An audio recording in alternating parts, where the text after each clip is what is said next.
Let's talk about posts. Who wins the series? I would hope and I expect Miami to win. But if you look at history, it says here only 4 times in NBA history has a team that was swept during the regular season have they gone on to defeat that team in postseason play. Okay. So that's what the statistics say, but I expect Miami to win. I hope so. Okay. You know, I mean, they have been laying back. There's been all this drama, you know, all these amazing first-round games. Miami handled their business, and they've been healing up, rubbing salve on, you know, Dwayne's knees and all that old stuff. So Worst thing that could have happened to the Nets is that you went 7 games with Toronto because of the rest it allowed Miami to have. Now, you may end up beating Miami tonight due to the rust alone. That's possible, but... Are you predicting? No, I'm not predicting, but I'm just saying that in the end, the fact that Miami's able to get that rest and to heal up is not a good thing. Are you saying you like LeBron more than you like Kobe then? I love Kobe, but I have... Listen, I have a lot of thoughts about Kobe. I love Kobe. Met him several times. We hung out. You know, I did the Kobe commercials. But you were the voice of the puppet Kobe, right? But I was also courtside when they were battling Detroit. Shaquille O'Neal fought his way into the paint. He's holding off 5, 6, 7, 8 players, half the bench. He calls for the ball.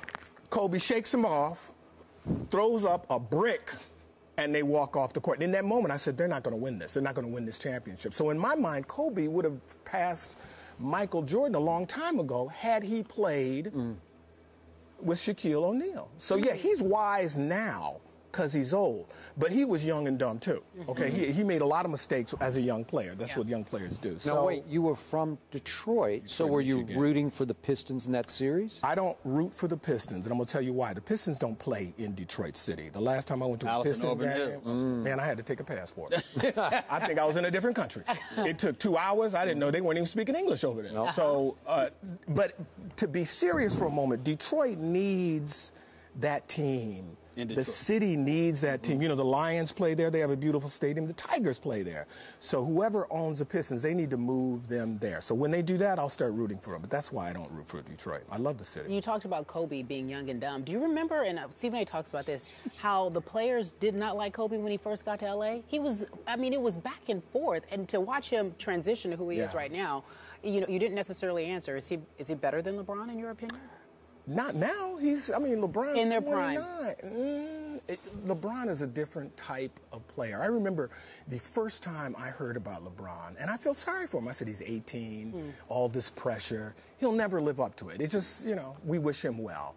But to watch him blossom physically, he and Kobe are different players. They are just genetically different. To watch LeBron, it's like he was made in a laboratory. So they're not the same kind of player. I mean, a lot of sports, you just have to wait and see. Kobe's legacy is pretty much set. LeBron's still building his. So ask me in 3 or 4 years, you know, what he's accomplished in the next 3 or 4 years. What's going to happen after Miami? What if they don't win this year? Where's he going to go? Can I take this somewhere, guys? What's up? One of the things when you talk about the comparisons, and I totally agree with you, your analogy there. The one thing that I will say, Skip, to you that I've never said on this show before, when you look at LeBron and how he's evolving, I think it's a legitimate question. But before the championships, I would say there's no reason for it. But it's not just because of the rings. What happened is that LeBron was always a freak of nature, and LeBron could always do what he could do. But somehow, some way, those guys that he joked around with, played with, faking as if they were taking pictures with one another and all of this, having a good time, they didn't show up when it counted. All right? So you looked at what LeBron was lacking at that particular juncture as a leader. Coming to Miami, playing with Dwayne Wade, not only did he benefit from the presence of Dwayne Wade, but he learned from him. And now he ultimately took over and it elevated him. When you look at Kobe, Kobe wasn't that kind of dude where he was the rah-rah kind of guy, but because of his habits and his commitment to greatness, okay, you couldn't slack but so much around him. The only dude that could get away with it was Shaq, and I don't mean Shaq was a slacker because he certainly wasn't. He just loved Big Macs too much. He just loved Big Macs a little bit too much. But outside of that, Shaq was the most dominant force since Wilt Chamberlain. But no one else could slack because Kobe wasn't having it. you know, he go up to you, look, we got a job to do. Yeah. And that level of accountability, I think when guys are coming into the game, you need to run into somebody like Kobe. But hold on, Kobe was what, 18 when he came? I'm saying he was 18, but even all of those years, he was How were you at 18? Excuse me? How were you at 18? Were you a leader? Were you a man? No, you were a kid. No, but what I'm talking about is his habits. The yes, fact he's a hard worker. He didn't want to party. He wanted to study film. He wanted to be great. And so you couldn't be around him if you didn't care. Sure. You couldn't be around him. Dwight That's Howard. what I'm saying. Dwight Howard. We saw what happened there. Okay. But I mean, just one last thing on LeBron. I mean, the hatred of LeBron that was happening with all, I don't understand. He's never been arrested. He's a wonderful leader for the NBA. He should be. This is a dude we all been waiting for. So why hate him? I mean, nobody's handling now. it. He's handling it. But I must say, I cannot yet put LeBron in the same sentence with Kobe Bryant.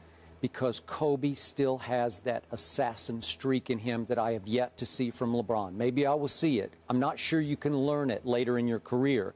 But I'm talking about that killer mental toughness that Kobe had from the start. Now, it could manifest itself in being a selfish gunner occasionally, like you were talking about. Sure. Like he's way more... LeBron can pass the basketball with anybody. So he's got that over Kobe. But that assassin... We're going to come back from this. I once said that LeBron would be on the Mount Rushmore.